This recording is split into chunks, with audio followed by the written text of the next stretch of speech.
रामायण कथा भाग 45। श्रीमद् गोस्वामी तुलसीदास जी द्वारा लिखित श्री रामचरितमानस अयोध्या कांड। लक्ष्मण जी का क्रोध। भरत जी तथा सब अयोध्या वासियों ने यमुना के तट पर निवास किया। समय अनुसार सबके लिए खानपान आदि की व्यवस्था की। निषादराज ने रात ही रात में घट घट की अगणित नावें वहां पर मंगवाए, जिनका वर्णन नहीं किया जा सकता। सवेरे एक ही खेमे में लोग यमुना जी को पार हो गए और श्री राम जी के सखा निषादराज की इस सेवा से संतुष्ट हुए। फिर स्नान करके और नदी को सिर नवाकर निषादराज के साथ दोनों भाई आगे चले। आगे अच्छी अच्छी सवारियां पर श्रेष्ठ मुनि है, उनके पीछे सारा राज समाज जा रहा है।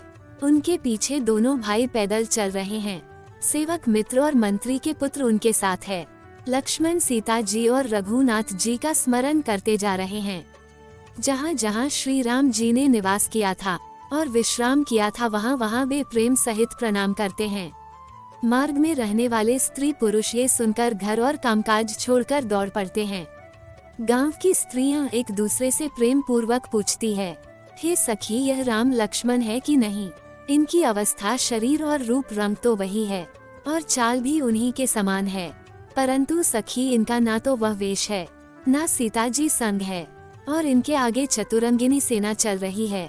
और जब सत्य जानती है कि श्री राम जी के तिलक का आनंद जिस प्रकार से भंग हुआ था, वह सब कथा प्रसंग प्रेम पूर्वक कर फिर भरत जी के शील और स्नेह और सौभाग्य की सराहना करते हैं।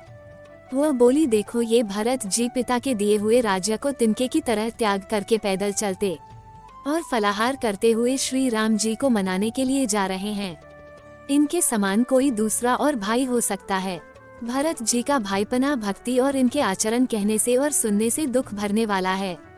हे सखी, इनके संबंध में तो जो कुछ भी कहा जाए वह थोड़ा है। तो कोई कहती है इसमें रानी का भी कोई दोष नहीं, ये सब विधाता ने ही किया है।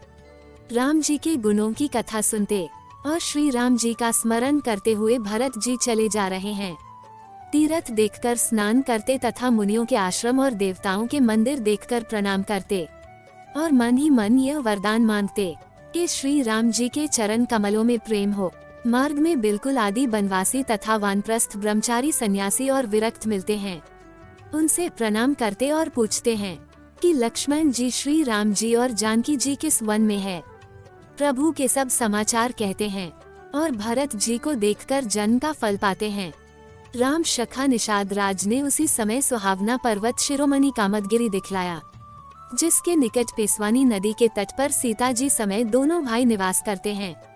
सब लोग उस पर्वत को देखकर श्री राम जी की जय हो ऐसा कहकर दंडवत प्रणाम करते हैं।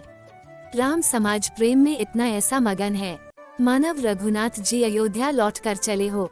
भरत जी का उस समय जैसा प्रेम था वैसा कह भी नहीं सकते।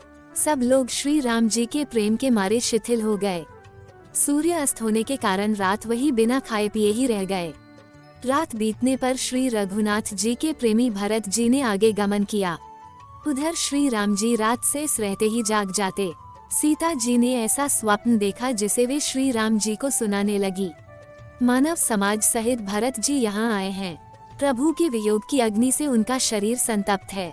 सभी लोग मन में उदास और दुखी है। सासों को दूसरी ही सूरत में देखा। सीता जी का स्वप्न सुनकर श्री राम जी के नेत्रों में जल भर आया और सबको सोचने से छुड़ा देने वाले प्रभु स्वयं सोच के वश हो गए और बोले, लक्ष्मण, ये सब अच्छा नहीं है, कोई विशाल बहुत ही बुरी खबर आने वाली है। ऐसा कहकर उन्होंने त्रिपुरी महादेव जी का पूजन करके साधु का सम्मान किया। देवताओं का पूजन और मुनियों की वंदना करके श्री राम जी बैठ गए और उत्तर दिशा की ओर देखने लगे। आकाश में धूल जा रही है, बहुत ही पक्षी और पशु व्याकुल हो रहे हैं और भागे हुए प्रभु के आश्रम को आ रहे हैं। तुलसीदास जी कहते हैं कि प्रभु श्री रामचंद्र जी ये देखकर उठे और सोचने लगे कि क्या कारण है। विचित्र में आश्चर्य युक्त हो गए। उसी समय कौल भील ने आकर्षक समाचार दिए। तुलसीदास जी कहते हैं कि सुंदर मंगल वचन सुनते ही श्री राम जी के मन में बड़ा आनंद हुआ। शरीर में पुलकावली छा गई और शरद ऋतु के समान कमल के समान नेत्र प्रेमा शुरू से भर गई।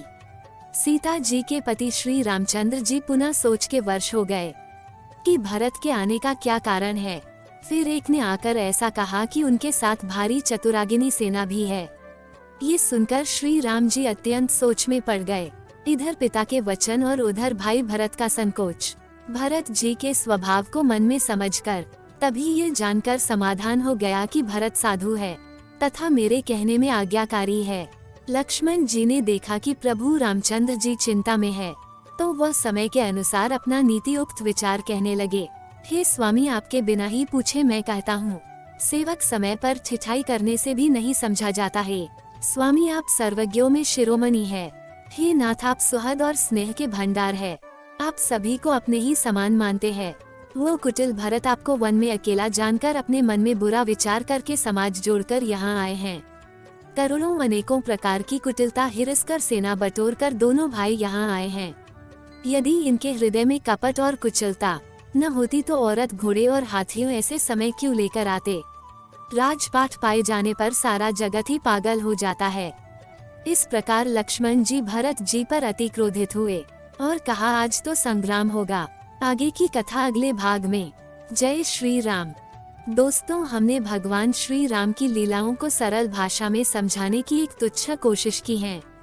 आपको हमारी कोशिश अच्छी लगी हो तो वीडियो को लाइक कीजिए और चैनल को सब्सक्राइब कीजिए। कमेंट में जय श्री राम लिखिए।